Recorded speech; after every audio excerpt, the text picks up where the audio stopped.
And now, ladies and gentlemen, it's time for the Dragons and Demon Podcast with host Kevin Perry, the podcast about real motivation. All right, here today with me on this episode of Dragons and Demons, I have former teammate, current business owner, and wonderful father, Jake Bennett. Jake, how are you? I'm good, man. How are you doing? Good, man. How's everything been? It's it's a roller coaster, dude. I'm sure you can attest to that. Right. So Jake and I met each other freshman year, college football, playing at Millersville. So first off, give us a little bit of your background and kind of where you come from. Yeah, man. Millersville, it seems like a lifetime ago, but also not that long ago, if that makes any type of sense. Um, I grew up in the town that I live in now. It's a real small town. I was a sports kid. I played sports. School was fun, but I went to school because I liked playing sports. Um, Went to Millersville, played football, got a taste of what that was like. Ups and downs there, as you can probably attest to that. And married my high school sweetheart, and we have four beautiful kids together. And I've had a recent career change, so that was interesting. And I live right back in my hometown, about 2 minutes up the street from where I grew up. And I every day goes by so fast, but perspectives have changed certainly since I've met you. But yeah, that's basically me in a nutshell. I keep kind of my circle small, and I'm pretty simple, and I like it that way. So, Yeah. not too much about me, but that's kind of the gist of who I am. And obviously, there's a lot of other things that created who you see sitting in front of you, just like you. But yeah, that's me. All right. Well, I don't mean to pry into your personal business too much, but we kind of have similar stories when it comes to the college football aspect. So we both came on freshman year to a what I thought was a huge recruiting class. I Yeah. don't know about you, but I was very overwhelmed walking in the door, coming from being one of the dudes, or if not the dude at the high school I came from, and then showing up to college where I was just another body. Watching our recruiting class dwindle down to what was it freshman year when we finished up like 14 out of like 40 something. Yeah, there was not a lot of us left. Right. And then we rolled into the spring, and there was like, I think by the end of spring, there was like six of us left. Right. And going into that fall, there was like six of us left. And then I had a concussion, relatively serious. I've never actually been cleared off of that, but news upon a week after my concussion, again, never cleared protocol, was I was cut. I was no longer good enough to participate on the team. And I would consider it pretty controversial, being that I was, not to toot my own horn, but I was one of the stronger ones in the weight room, and I knew my position very well, and I knew the playbook better than the coach, I felt like. And sitting down with the coach at the time was like, man, do you guys even talk to one another? I don't understand why I'm being cut. Mhm. Didn't make sense to me. Didn't make a sense to the whole lot of the people that we were friends with and that were on the team. Um, then they had a pretty treacherous season there. So, how did your career wrap up there at Millersville? Yeah, man, it was a very similar situation, right? So, when you get to college, they send a bunch of kids, right? They send us there early, and we have reign of the campus for the first 2 or 3 weeks. But Oh, I remember running through the dorms, picking out the best bed, and using whatever bathroom across the hall, whatever we wanted to do there. it was like freedom, right? It was like this is what it's about. And I think quickly I realized that, everybody here was probably the best player or one of the best players on their team, obviously, right? And I was thankful that I got to meet a bunch of people right off the bat, and I would consider a lot of them friends. But I learned real quick that the college level was not anything like what I had kind of fell in love with about the sport, right? I had in high school, I had my boys, thick as thieves. We would do everything together. And the coaching staff in high school, I could talk to. They explain things, they pull you to the side. Hey, this is what's up, this is what's going on. Um, it was like a business, it was a straight business when you got to college, which you try to adapt to, right? But it was very difficult because freshman year, my dorm floor was all football players, the whole floor, and including my roommate. Um, and two of them became my roommates later in college as well. But they all had quit after their freshman year. So it was, I was getting up with 5 or 6 guys to go to these 6, 7 a.m. workouts, and then it was 4 guys, then it was 2 guys, then it was just me. So I grinded out a little bit, and what ended up happening is I started getting some playing time on special teams, nothing crazy. Ended up tearing my ACL, MCL, the whole thing. Um, Went through rehab, albeit I put on some weight. I will admit that I didn't treat rehab very well. I kind of took it as, I took a few months off, but I went to film study. I still went to the weight room even though I couldn't lift. I went to every meeting. I did all that stuff. And come next season, I got to practice for like 5 days with a big knee brace on. I was a little bit heavier, and I saw my name on the board as, I got cut. They brought me in the office and explained to me that they wanted to keep me on for spring and stay around. We'll get you back in spring. And I just never went back after that. I took that meeting pretty hard, pretty to heart. I'd never been cut from anything in my life. I'm sure you're probably very similar, right? I didn't even know how to take it. And I went home, thought on it, and I never went back. So that was the extent. I mean, I got some playing time. I got to meet a bunch of cool people. Yeah, I got to play college football. It wouldn't change anything because it certainly molded me, whether I want to admit it or not. Right. But it wasn't what I thought it was going to be, and that's for sure. And to your point, just the staff, man. And I'm not going to badmouth anybody. It was just this big disconnect, right? It was like this is defense and this is offense, and you don't even talk to each other. And I was playing positions that I was recruited for something completely different by like 7 other schools, and they had me playing something else, and I was like, what in the world, right? So the whole thing in general, I enjoyed my time. I wish I would have gotten more of a chance. But it just didn't work out like that. And I was off after 2 seasons, 2 full seasons, I think.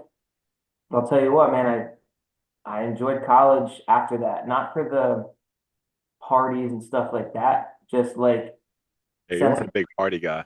no, no. I mean, I would hang with the guys. Yeah, you were hanging around, but you weren't like the one that needed to No, be drugged home every night. no. Wasn't yeah, that wasn't me. But I enjoyed my time at Millersville. I met a lot of good people, but football was cool. But it wasn't it wasn't fantastic, I guess Right. I could say.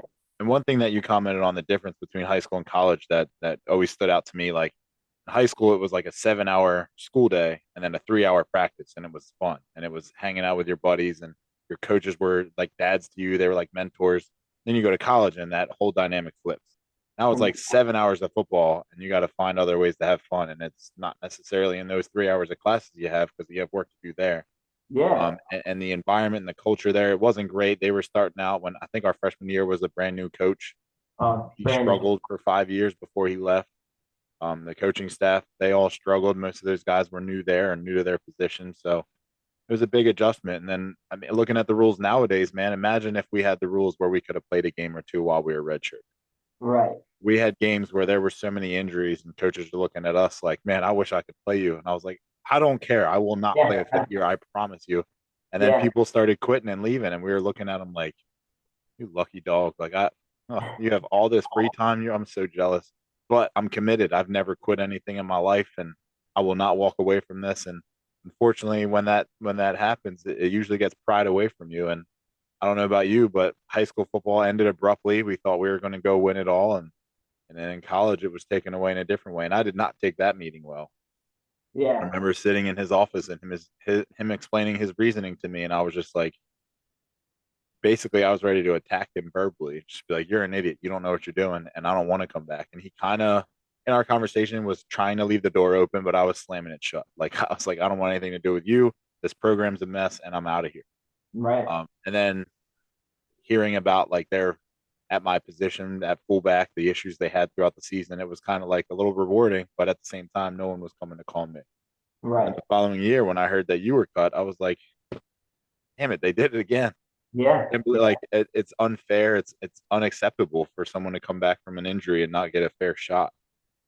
Yeah. So again, I'm not here to badmouth them. Like you said, I wouldn't change anything. About your recruiting. So I was told by my high school coach, and I was recruited very highly at the Division III level. And my high school coach looked at me and was like, "You're a D3 guy. This is where you belong." I was like, "Nope. I'm going to go play with Kirshner and Matt Harmon. I'm going to play Division II because I'm better than that." No, being a coach now for 10 years and walking away from that career, looking back, I was probably going to be a pretty darn good Division III football player, but that was probably my limit. So what was your recruiting like? Yeah, man. I think you and I are, and I wish, man, I wish we had talked about this probably when we were in college. Because I had a very, very similar process, right? So I was heavily recruited by Division IIIs, went on multiple visits, beautiful schools, beautiful campus. Um, but I wanted to, I don't know, like I saw Millersville, it was very similar to home. We have a real small town. It's real, it's country, it's open. I like the fact that it was in Lancaster. I was only like an hour and 15 minutes from home. My girlfriend at the time was an hour away. That was helpful as well. And I'm not, scared to admit that was a part of my decision. But I thought, you know what, I can play PSAC. I can play Division II. And looking back, 110%, I would have balled out at any of these Division III schools. Right. And Or at least had a great time and yeah, played 4 years. exactly. Yeah, so similar situation. And like I said before, like I was recruited heavily on the defensive side of the football. Um, Outside linebacker, strong safety. I was never the fastest guy, but I was intelligent enough to know coverages and where to be and things like that. When I got to Millersville, which I was recruited defensively, when I got there, my locker was right next to Steve Hess, my buddy Steve, your buddy Steve, Yeah. and it said It was an running. all-state running back. So standing next to him in the locker room, like, wait, you're pretty Yeah, freaking good. Why am I in the same position room you're and in? I was clearly the slowest guy in the locker room. So my whole freshman year, I knew I wasn't going to get time. I was basically a scout team guy. We had You a know, blast on that scout team, though. yeah. I mean, we did, and what I liked about the scout team was We like made them look bad. exactly like our squad wasn't great, but I And you t- were kind of like, we were so thin. It was like me playing fullback and a little bit of tight end just based on need. Steve yeah, running back and just scoring every single time he touched the ball. And then yeah. you playing the second running back or receiver or quarterback. Like I remember you jumping all over the Yeah, and I mean, honestly, those are some of the highlights from me playing there, man. Like that was the competitiveness that I liked that I missed. But yeah, similar story. I coached high school football after college for 2 or 3 years. I was a volunteer coach. I was going to make my way onto the staff. Started having babies and all that stuff, but looking back and watching these kids come through, and even some of the students that I had, because I taught for 10 years, um, I told them, like, I gave them the real story about what college football is. Like, if you can do this, this, and this, here you go. But don't knock a Division III school because you can go there and you can really make an impact and play ball. You know what I mean? right. And you still get the same benefits. You still have a career path. You still have all the things. I mean, I guess we're Exactly. poor examples because we didn't really have a shot at the NFL, but some of Yeah. these kids they hear the Michael Jordan story and they see all these amazing stories happen and they're like, I can do it too. And you're like, I don't want to tell you no, Right. but it's very hard. It's very Yeah. difficult just to be good at the next level.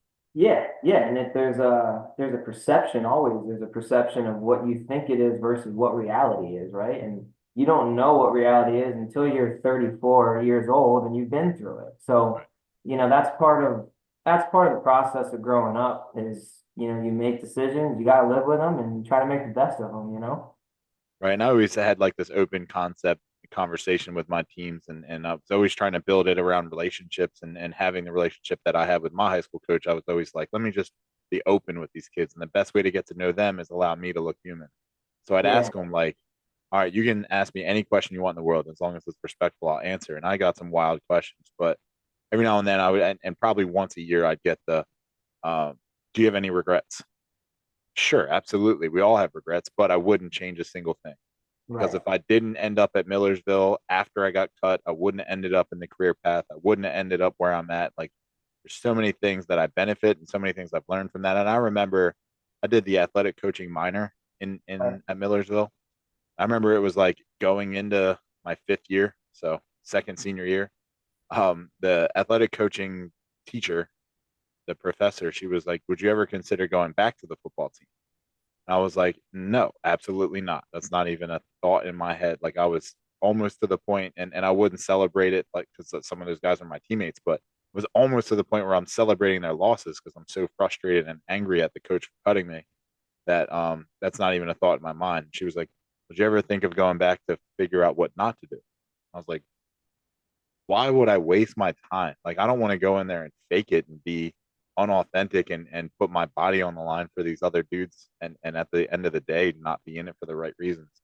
Right. And I did. I just by thinking about it or being a part of it for the year and a half that I was, I learned a lot of what not to do. I didn't learn a lot of the X's and O's from college that a lot of my coworkers and my other assistant coaches knew.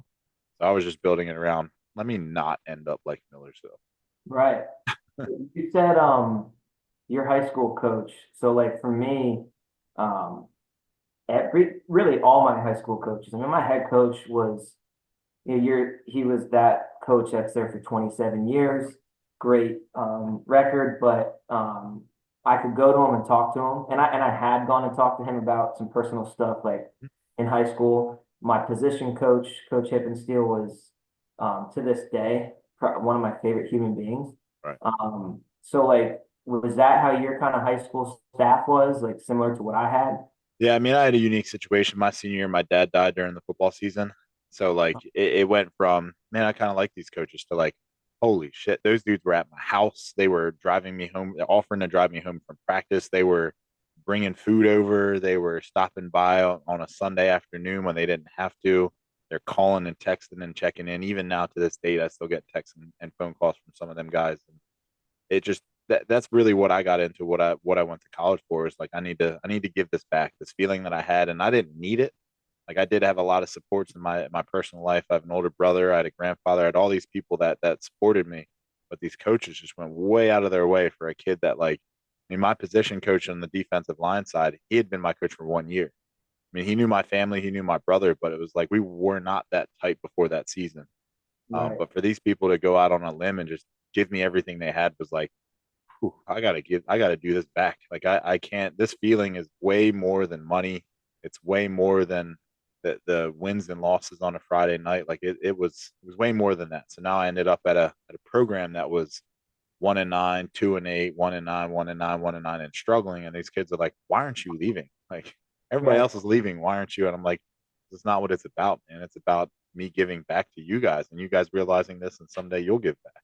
Right. Yeah. No, I think I wish every high school athlete could have kind of a staff like you have. I mean, obviously your situation was a tough one to deal with, but to have a response like that, I mean that just shows you the kind of people that you had surrounded yourself with, and that's how I felt here. And that was a huge change. And like we touched on it earlier, it was just like, man, And I thinking want back to the college coaches we have, I don't yeah, remember a personal thing about any one of those guys. no, dude, it was you were a number, and it was, you know, if you're, I don't know, it I was remember the offensive coordinator at that we had came back to my school to recruit my kids, and he showed up in my office, and I was like, "No, you can go now." And he was like, "What do you mean?" I was like, "My kids aren't interested in." He was at Bloom Kutztown at the time, and I was like, "Sorry, you might as well just go to the next school." And he was like, "Well, like I don't even know if he recognized me." And I right. was kind of like, give him a little dose of reality. I'm like, yeah, well, you guys cut me, so I don't think you value your players, so you can get on out of here. We Yeah. didn't have very many players that were probably that level anyway, so he was probably just stopping by to make conversation. But I was like, nah, you can hit the road, bud. Yeah, yeah, I think we came in at just an interesting time. The Right. staff was a complete, it was a And bit of a mess. So when I was offered and when I verbally committed, Rankin was the coach. He was the interim He's the coach. interim head coach, yeah. Right. And then they I hired, like Rankin. I did like he Rankin. was awesome. And then they hired the next guy like a month before our season. And I think he came in and scrambled and changed everybody's position because I showed up and in my locker was a different color than I was expecting too. And all of a Yeah. sudden I was playing D line and I was like, this whole time I've been working out with everybody else at the running back fullback position. Dude, Like this after my freshman year, when we had like our, I don't know, exit meetings for summer or whatever it was, with I McCormick, said, was that his name? it was Colby. Maybe. Oh yeah, yeah. I said to him, like, hey man, like I don't even think he really knew my name. I think it was on the list in front of him. Right. And I said, hey man, just so you know, I know you don't know me from Adam. You didn't recruit me, and you didn't recruit any of us. I was recruited by like a bunch of other schools for a completely different position. And he's like, "Oh, do you want to give that a shot?" I was like, "Is that how this works?" I just ask, and you know what I This whole mean? time. Yeah, yeah, And yeah, actually, it was interesting for him not knowing his players whatsoever. When we sat down and he cut me, he was like, I know you missed some time. What is it, your hamstring? Like, dude, I had a wild concussion. Remember the broken helmet and bent face mask that I actually do remember that. yeah, you remember that stupid drill we did where that was like the most foolish thing I've ever seen in my entire life. And he was like, it was your hamstring. I was like, bro, I still can't even see straight. And you're telling me what my injury is and you're wrong. I can't believe this. Yeah, So yeah, that was I don't know if you remember the specific drill, but the outside linebackers coach thought it would be a good idea. Interestingly, he popped up on my Facebook. But we were doing like pass blocking. So as a running back, we'd step up, we'd start inside, work outside, and then scan all the way back across the formation, which would never happen. It would never be from right all the way to left. So I step up, I look right, and it was Gilbert Ramos. yeah, He was yeah, a killer. And I step up and I look at him and he's not coming. And I look left and that kid's just laughing at me. And I was like, oh shit. And I look right again and here he comes. He's already halfway full head of steam in my ear hole. And yeah, oh man, that was a big one. And yeah. then after practice, my from the ear hole back was cracked and broken. And my face mask was all warped and bent in. Like I've never been hit that hard in my whole life. And he ear holed me. And it wasn't his fault. I wouldn't put blame on him. But Right. again, the dumbest drill I've ever seen in my life. Yeah, there was a few questionable. There was a few questionable things. I mean, even like in the, I guess the classroom of football, it was, I was told we got a new playbook every week. It was, and he's like, if you don't get an 80% on these written tests I'm giving you, you're never gonna see the field. And I'm like, okay, I can learn my position, but his theory was you're a linebacker, you need to know all 11 positions, right? So I had to, these tests were given where I had to draw all 11 players and put where they were going, what they were doing. And I said, damn, wouldn't it be nice if like I just knew my position really, really well? Yeah, let me start there. And the corner knew his position really well, and so did the other players. Yeah, And whatever happened to do your job? yeah, cohesively, we'd be a pretty good unit. So, needless to say, I never passed one of those tests. I cheated on every single one of them. But yeah, yeah, it's funny now because I can look back and I can just, I look at myself as like this 20-year-old like kid who clearly had no clue Right. what I was getting into, and I laugh about it now. But at the time, I was like, man, this is not what I signed up for, you know? Right. Man, I mean, we could go back and forth about college football memories all day long, but again, at the end of the day, we got what we got out of it. I think it made us better men, if nothing else. It made us learn a little bit about ourselves and how to fight through adversity even more. Yeah, for Um, sure. so after college, you said you started out teaching 10 years and then you transitioned to a new career. So walk me through that. I know that was something you kind of poured everything into and it's been working out so far for you. Yeah, man, it was so when I graduated, my wife and I got married right away. We had been together since we were like 15 or 16. And we had our daughter, she was a surprise blessing, right away. So, there was no transition from college to like adulthood. It was like college to we got a house, we got a dog, we got a kid, and it was real quick. And I had applied at multiple different school districts. Luckily, Northwestern, where I'm at, they're very good at taking back alumni. I reached out to some people that I know, and I just said, "Hey, I'm interviewing. I'm applying. I would love to do X, Y, and Z, and I want to be part of the staff." So I got hired a few months after graduation at this elementary school that I went to. I was teaching with teachers that had me as a student. That was cool. And I taught third grade there for 10 years. I had probably the best supporting team of teachers you could ask for in a grade level. I worked with three or four different, I was one of the only guys in the building, but I worked with three or four different females who really took care of me, helped me, and I would do anything for them too. And I did that and I did that, and fast forward to year probably 7 or 8, I now have 4 kids, right?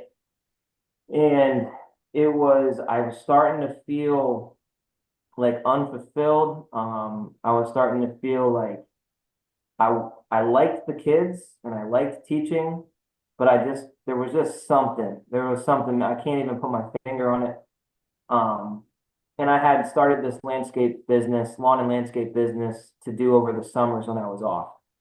So I had that for 5 or 6 years, and it was a lot. It went from something that was going to be just some extra cash with my buddy because we were partners to getting multiple phone calls, multiple text messages, trying to answer, trying to have time for the family and all this stuff.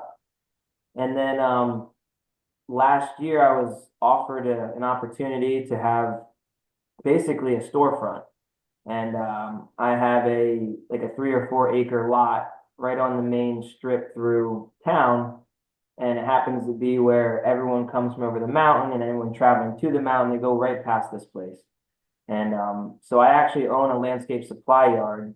And then out of that, we have 3 divisions. We have a maintenance division where we service like 65 to 70 properties a week.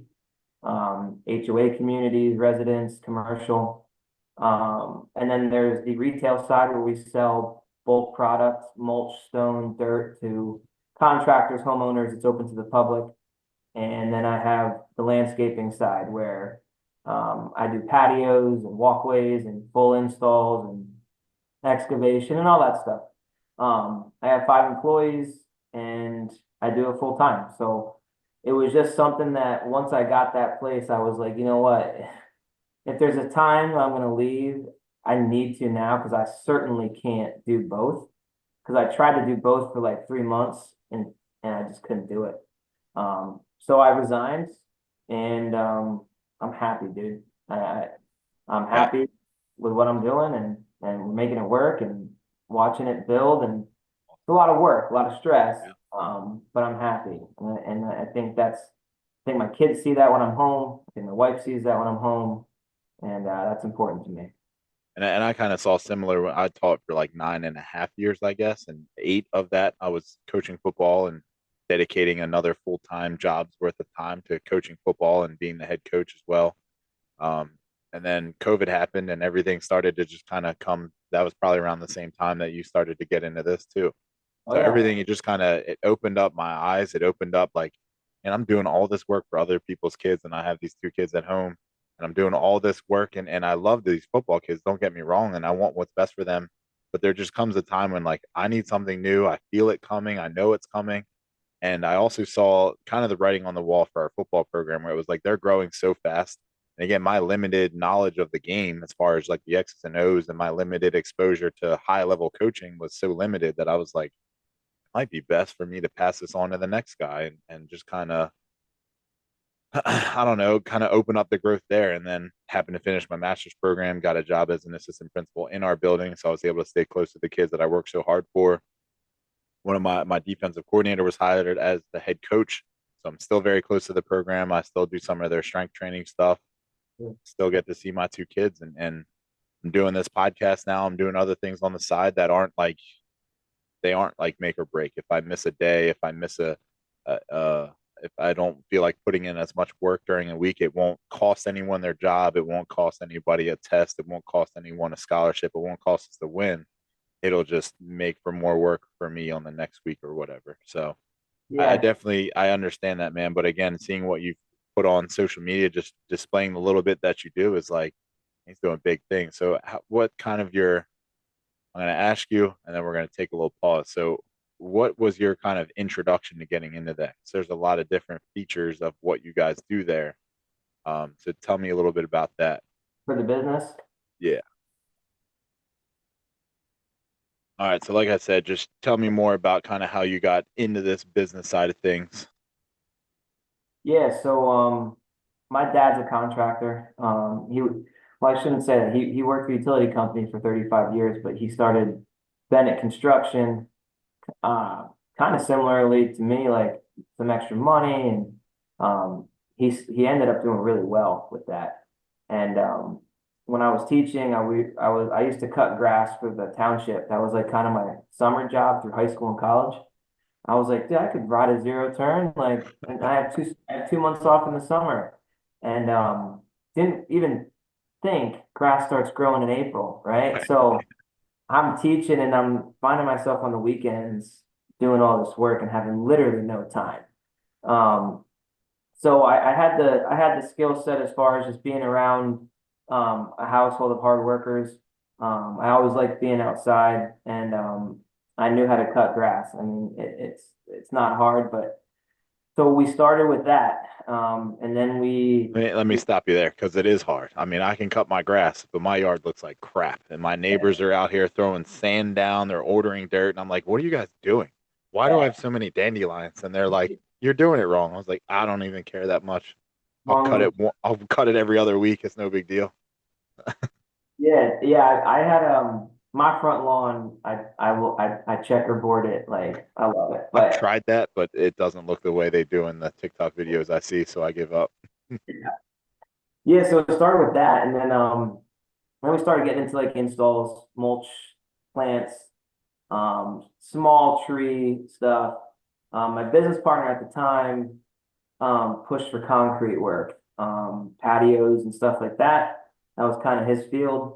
We started getting into that, and that's probably what I enjoy doing most, and what a lot of our revenue comes through that. So I do have him to thank for that. And then I got the storefront, and that kind of changed everything. I had to learn the retail world. I had to learn how to contact, you know, my vendors, and getting product in, and how does it work? Do I pay for it up front, and when all this stuff. So I took a smack in the face the first year as far as learning, Usually how it works. Yeah. dude, like just, bills that would come, and I'm like, really? And stuff like that. And we just kind of grew from there, and we get a little bit better each time. And I will say that to any business owner, you have to surround yourself with good people. And I'm fortunate that I have, 3 or 5 employees that they're good. There's a mutual respect there. They know I'm the boss, but I also am not afraid to run a wheelbarrow full of stone. I hooked it with the best of them, and I know what I'm good at. I know what I'm not good at, and I'm good at delegating. So there's a whole lot of that goes into it. And then actually sitting down and looking at your books, and talking to the people that know numbers, and getting advice, and using it. Being So afraid to ask people. That's huge. that I ask all the time, and I ask people in my own industry. There's enough money for everybody. Yeah. So, I called my buddy the other day. I'm like, who's your foundation guy? And he's like, yeah, this guy. And I call my other buddy. I'm like, hey, can you help me out on this project? I'm behind. Yeah, man, I got you. So it's just like it's a network. But our town is very community based. It is, it's like your typical movie town where like everyone knows everybody, and the rumors fly, and all this stuff. So I try to be as personal as I can. I try to be as fair as I can. So far, it's worked out, and I hope it continues to work out. We're trying to scale, but I don't want to get to a point where I have 8, 9, 10 employees. I'm not looking to be a millionaire. I'm looking to be comfortable and enjoy what I do, Right. and have time freedom. So, Right. Yeah, I That's mean, kind I think that is so undervalued, and just having the freedom to take a week's vacation and not have to worry about it, but at the same time not be inundated with people who are having a training program where you're going to have to train 10 employees every year. It would be a nightmare too. So, and I was having a conversation with a kid today. I was like, what do you want to be when you grow up? And this kid isn't the most well-behaved kid, but he was like, I thought I wanted to be a teacher, but it didn't really work out. I was like, bro, you're a sophomore in high school. What do you mean it didn't work out? I've seen kids way worse off than you that became teachers. Like, it's not, you're fine. And he of was like, well, I also want to be happy and make a lot of money. I'm like, those can be two separate things. You'll see right, that people that are gunning for money, it's an addiction. They earn their first million and like, oh, great. How do I get 10? How do I get 100? How do I get 200? And they just keep climbing. If you're just like, I always looked for that mentorship type role. I always looked for how can I benefit other people and how can I still make a living and be happy where I'm at and be able to afford the finer things and be able to give my kids a great life, but not in it for the money. Like, yeah, money's great and all, but at the end of the day, mo money, mo problems, right? right. It's well, that's been a saying forever for a reason. Right. Um, I see that all the time, and there's certain goals that we chase from a revenue standpoint, but it's the goal that we're chasing, right? So it's like if I set my goal at this mark, now I got to work my ass off to reach that mark. It's not the zeros and commas that are necessarily what's important. It's like how the hell do I get there, right? And how hard do I got to work? What do I got to change to make sure that I get to that? Um, I'm not a I'm not a spender in general. So I am. I'm I'm happy to have my wife who keeps me under control, but yeah. But yeah, I think like you said, that it's the goal setting, it's the mentorship, it's I have college kids that come work for me. Two of them are athletes right now. One of them was my student, and I talk to them throughout the day, and I bestow the best wisdom I can upon them, and I listen to their stories in college, and I reminisce, and that's what I like. Like I like going to work and having five people around that I'm cool with being around.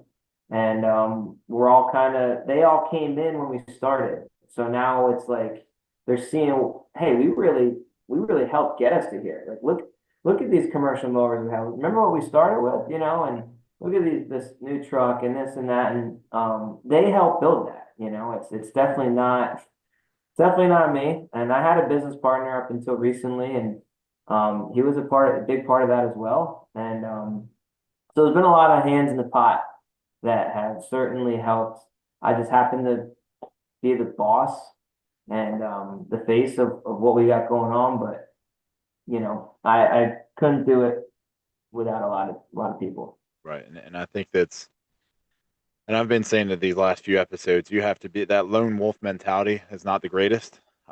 You should be able to like survive on your own, but at the end of the day, you should be smart enough not to. You should be able to Right. lean on the people around you and find resources and find answers because at the end of the day, none of us are reinventing the wheel. All of us are doing something that's been done before. We're not blazing a new trail entirely. We might be going about it a different way, but there's people along the way that can help.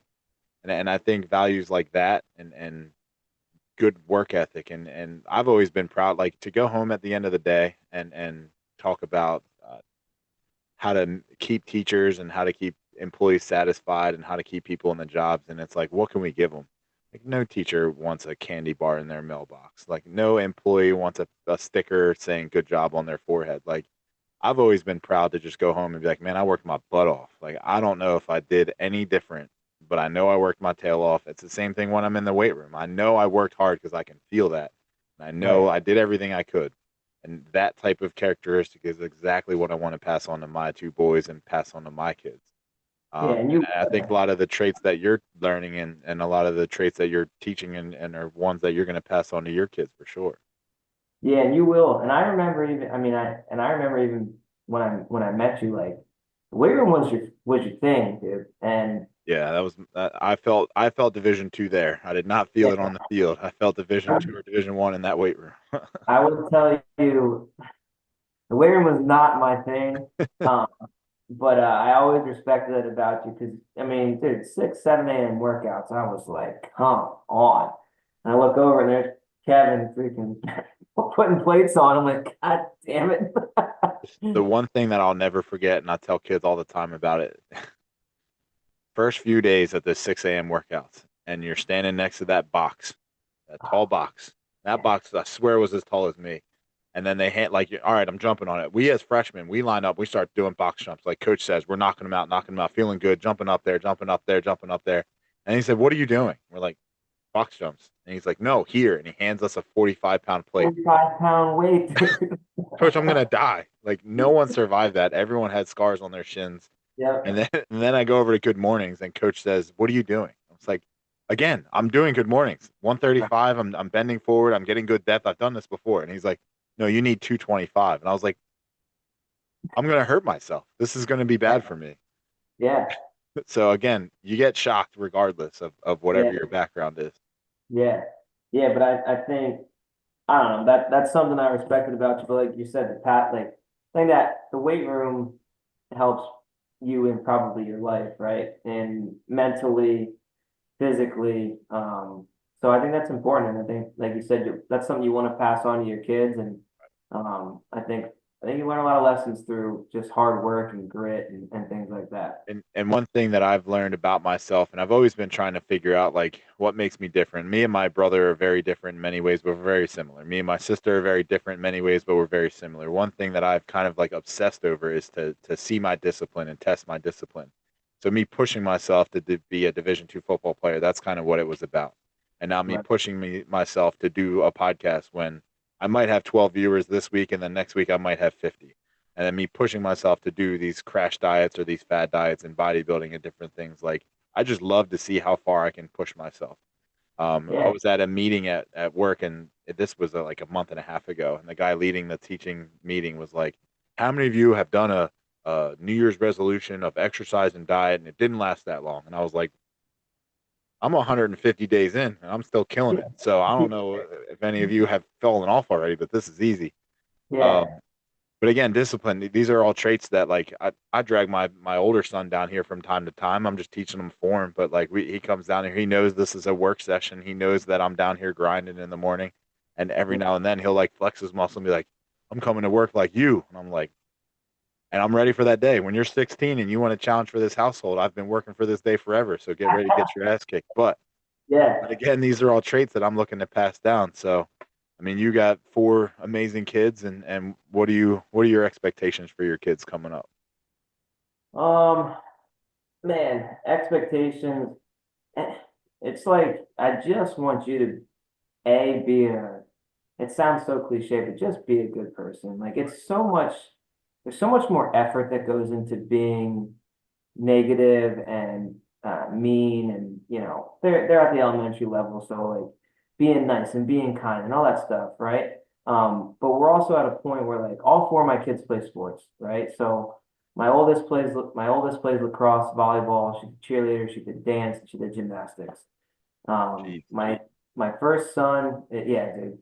My first son, football, lacrosse, wrestling, how old is and he? he's 8.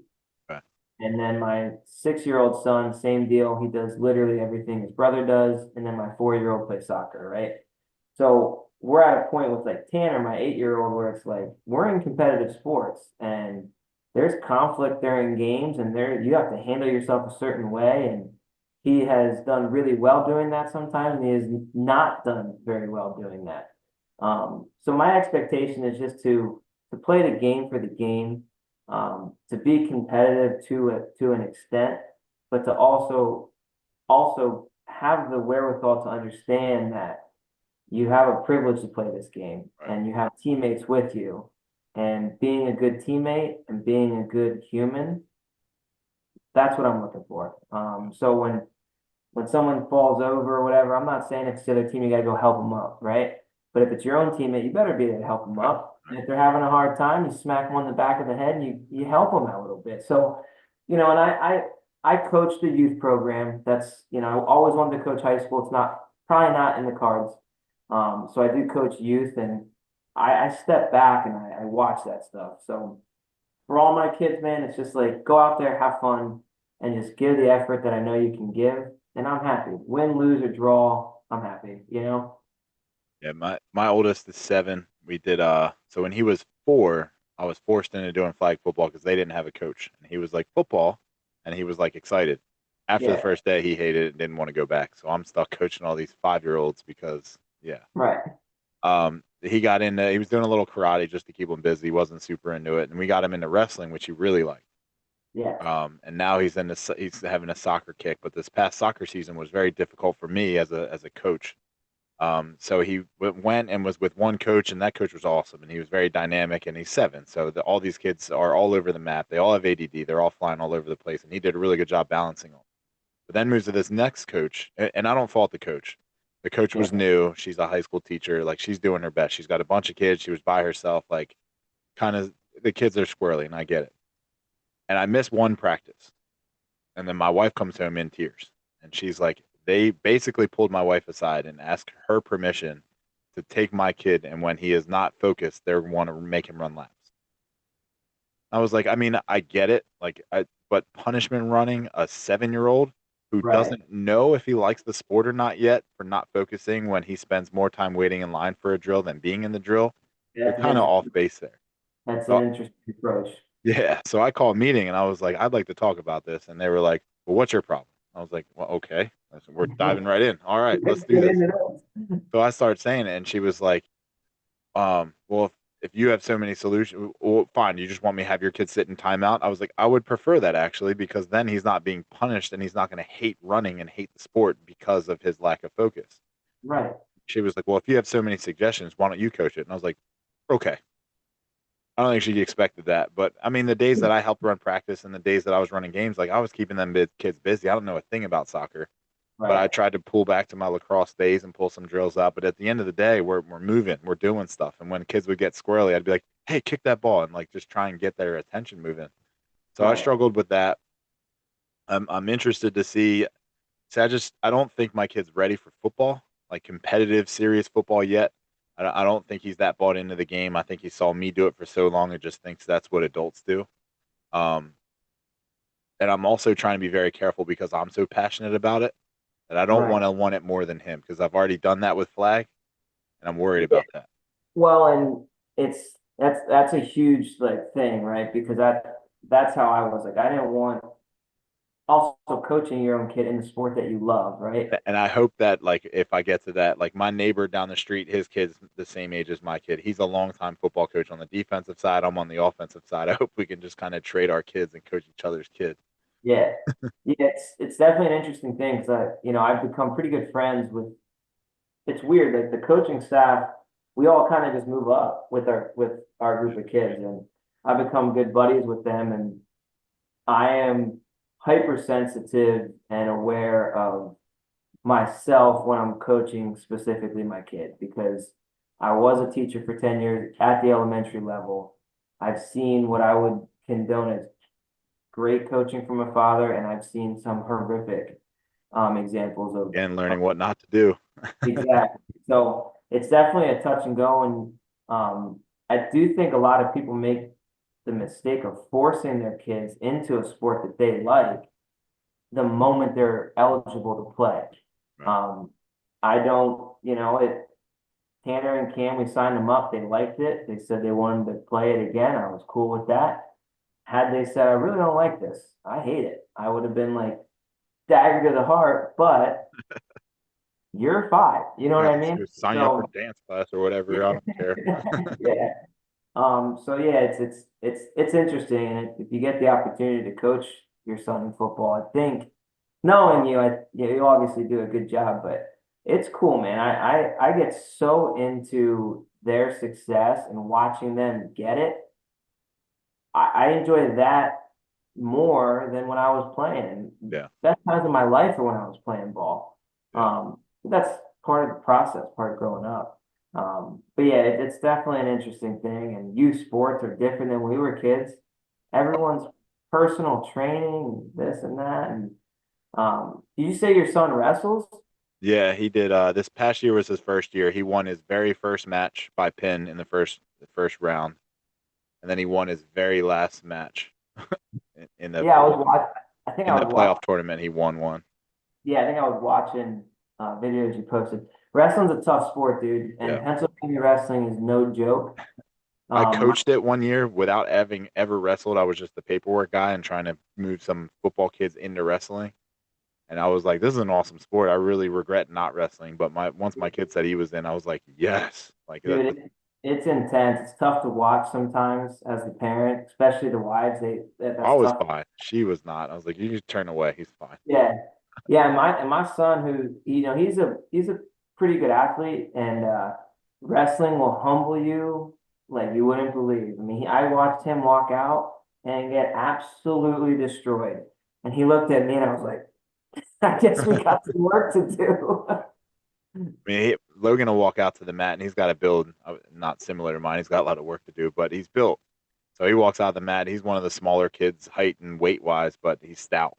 And the other coaches are Right. like, "Who's this kid? Like, just wait till he wakes up and realizes what he can do." And even in school, like, people are like, "Does he ever get picked on?" I'm like, "Look at him. Like, no." But he's also Yeah. way too nice to get picked on. Like, someone might pick on him and he'd be like, "Hey, buddy, thanks." Like, he Yeah. wouldn't get it. Yeah. It wouldn't Yeah. register that someone's being mean to him. So, Right. No, that's cool. And so he's built kind of like you said. It's like, yeah, I mean, both my kids are short and stout. Mason, the younger one, he's 3 and he's going to be the bruiser. Like, he's one that I'm starting to look at Logan like, bro, he took your toy. Go take it back. Like, don't take this. You're the older brother. This isn't how it works. And he's a little thicker at that age. He's a little shorter, I think, but he's definitely like anything Logan wants to do, he'll do. So he's already asking to wrestle, and he's 3. Can't wrestle right. till he's 4, but he's already asking to. Yeah. I think he's going to be like the more competitive one. Logan's super competitive. Don't get me wrong, but I think he's like a little more built around like the I just want to play with me. And Mason's like, Right. I want to beat everybody. So I'm Right. really excited to see how their dynamic is. But again, I gotta kind of contain myself and make sure I don't want it more than them.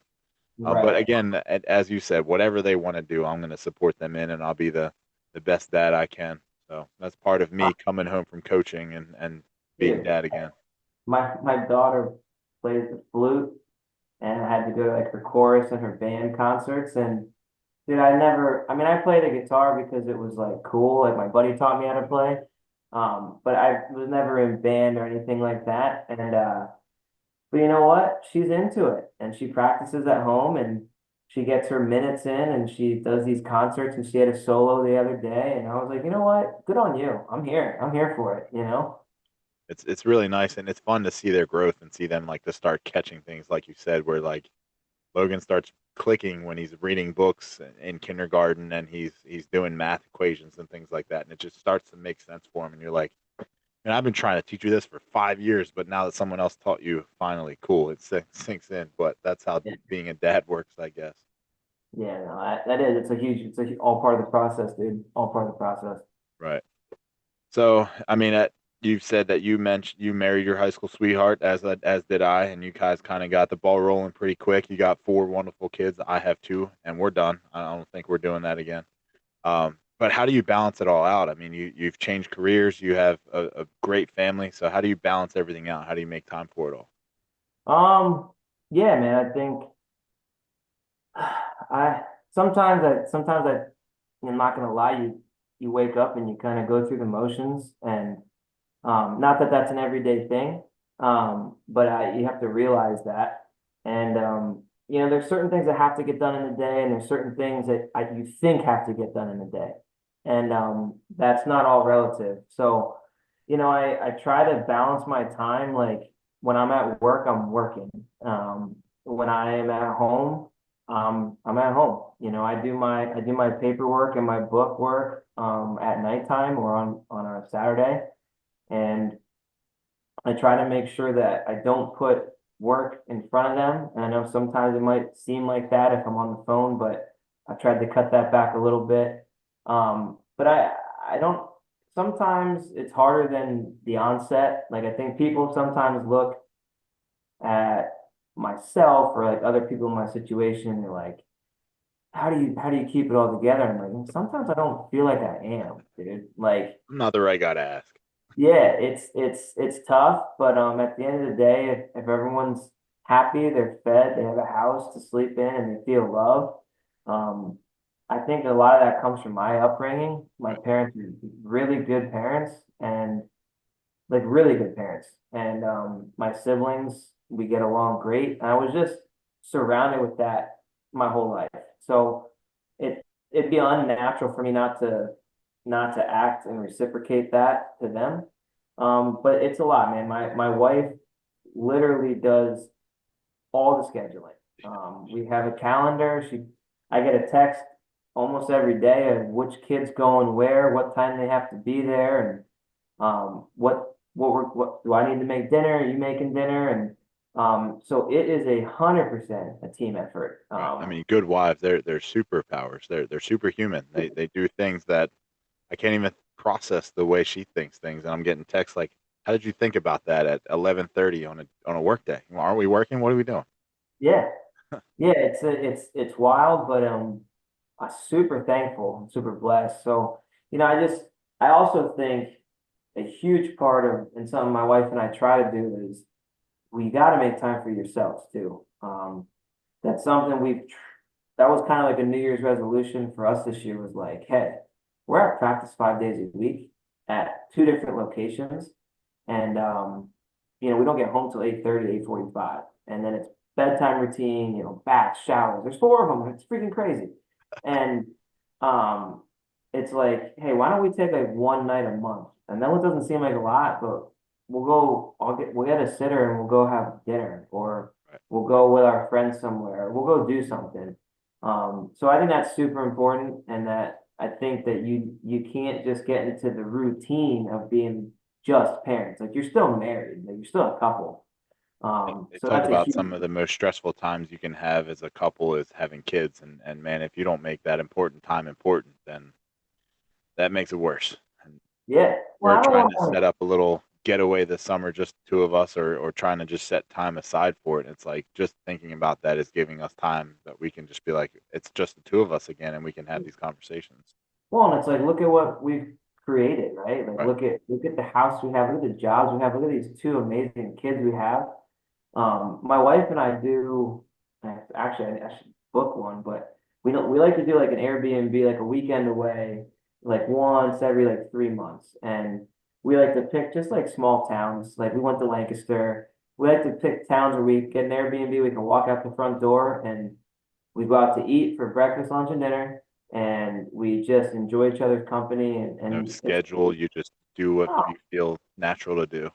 yeah, for 2 days, and then we come home and it's right back into the madness. But it's like that time is like it's so refreshing, dude. And so enjoy that time because it's important. Well, if you make one of those trips down to Frederick or Thurmont, Maryland, you let me know, and we'll make sure we catch up. Yeah, man. Let me know any small towns down that way. I'll for sure do that. Thurmont's a very small town. It's a very sideways town, but it's a fun town. I mean, there's not a whole lot to do, but it's small. That's What? where that's where we live. We're like probably 25 minutes south of Gettysburg. Okay, what? So you're in Maryland? Yeah. So what took you there? Because obviously you're from Pennsylvania. Yeah, I'm from Downingtown, so like an hour east of Millersville. So after graduating from Millersville, I applied everywhere. I had zero interviews. I was a tech ed teacher. I had zero interviews. I had one interview in Pennsylvania. That was at Dallastown High School. Yeah. And I had that interview. I was like, this is going okay. But the entire interview, like, I was trying to build these new ideas and build it around like engineering principles and these new concepts, project based learning, blah, blah, blah. And the entire time, the department chair was just trying to convince me to build a gazebo. Like, I don't want to build a gazebo. I want these kids thinking in new ways and being intuitive and adding new innovative ideas and things like that. And he was just like, all right, well, what if we told you you had to build a gazebo? It's like, I mean, if you want a gazebo, we'll build you one, but I don't want to do that. Right. So after walking out of that interview, I saw the person in the class that was like, oh, that's the guy you're interviewing next. Like, congratulations, you got the job. Because that was the guy that every class we were in together, I was like, hey, can you help me with these parts? Yeah. I'm stuck. You got it. Yeah, so he got that job. And I just applied everywhere else. I applied Frederick County, Maryland, which is probably about 40 minutes south of Gettysburg. It's a little further south. Got a job at a middle school down here teaching elective middle school stuff. And then the end of that first year, they were like, hey, we're building this new building soon. We're going to tear down the old one and rebuild a new one. We'd like to bring you on as the woodshop teacher. You can pick out all of your equipment. You can pick out all your stuff. We can fill your lumber room, all this stuff. And I was like, sign me up. I'm in. And like Yeah. that day when I was like I was interviewed, got the job. I emailed the football coach who was our school resource officer at the time, and he drove over to my school and parked in the parking lot, turned his lights and sirens on, and called me out to the parking lot to be like, "You're on the staff. Like, you're my only in-building coach. You are on the staff, and I'd be Yeah. happy to have you." Um, and then after that year, that first year, the second year, so this I had 1 year of varsity coaching experience, period, and then I was Yeah. thrown into the head coaching job. Head coach, dude. And that the people that don't understand high school football, like the amount of time I was a volunteer, dude, and the amount of time I watched the staff put into Right. those kids and that team, it is And it's that's right, and that's why I ask about balancing because I was the worst at it. Basically, my wife was a single wife from August till November. And if we right. had a good year, it was August till late November, maybe December, and it was bad. Like I would see my kids on probably Saturday at lunchtime, and then probably Sunday night I'd say goodbye to him. I wouldn't see him again until that following week. And the baby, it was probably only one season of that for him. Now that he's 3, I only probably missed the year, but for Logan, it was probably 6 years of that where he just was like the first few years before COVID, he'd come to practice.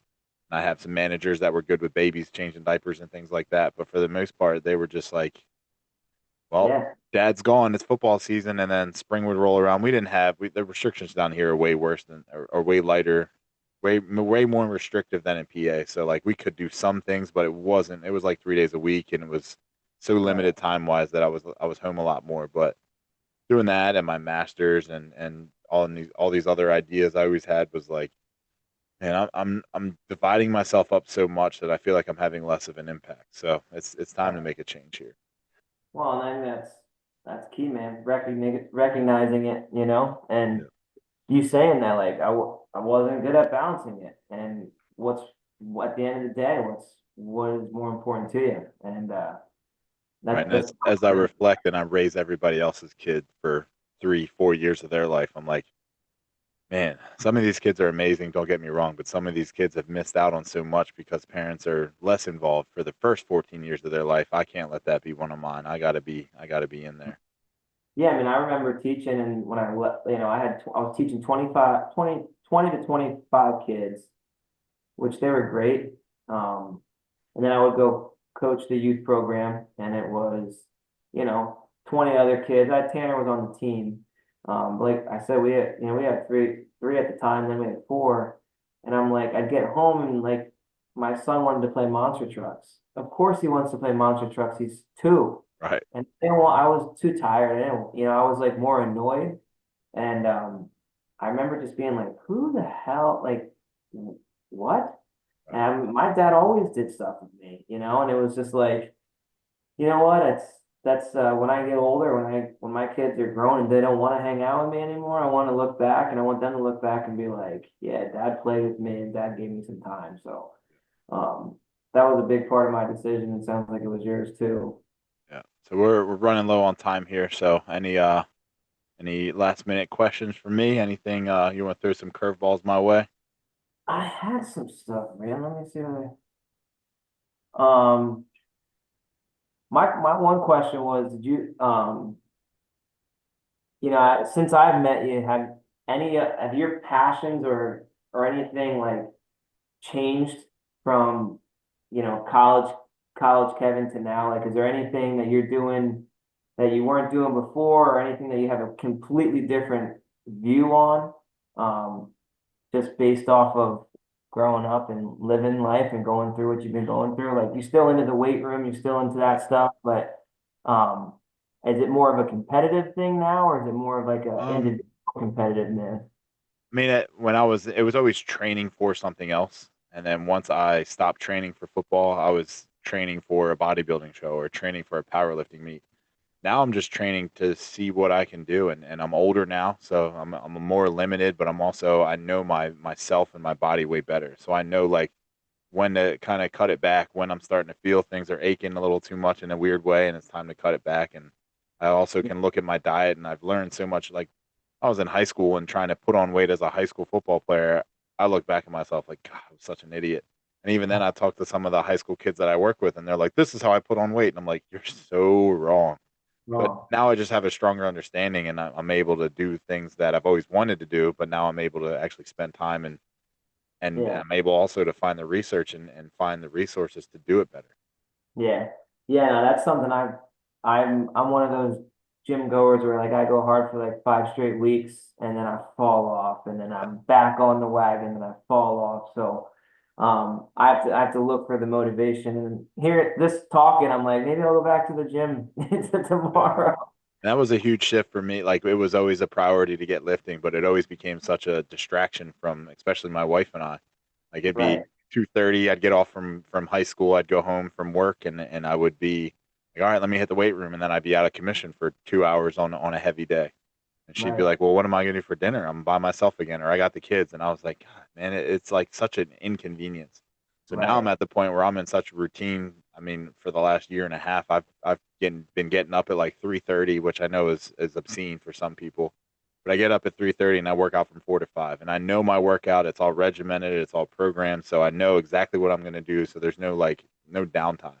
So right. work out from 4 to 5, and then my day is beginning. And I go to work, and I can still come home, and I still can spend time with my kids, and I can spend time with my wife. We can do dinner together. We can do all these things, and it's not a distraction for my day. So that way, I know I can get those workouts in. Yeah, you're working while everyone else is sleeping and Right. probably sets And I just sleep faster than everyone else. Everyone's like, "Why? How come you can only get 5 hours of sleep during the week?" I'm like, I just sleep faster. It's no big deal. the No, man, that was, and I just wanted to say, I hope you continue to do the socials and the podcast. I mean, it's like you said earlier, you may have 12 views, you may have 50 views, and then one day you may have 5,000 views or whatever you're chasing. But I dig it. I love conversation that feels genuine. I like listening to it. So kudos on you because I know you had on the onset before you started all this, you said I'm going to do it, and you're doing it. So I appreciate you having me on, and I'll be on anytime you want, dude. All right, sounds good, man. We'll definitely have to run it back and do a couple more down the road. So thanks again for coming on, and we'll be in touch soon, man. All right, brother. All right, take care. Yeah.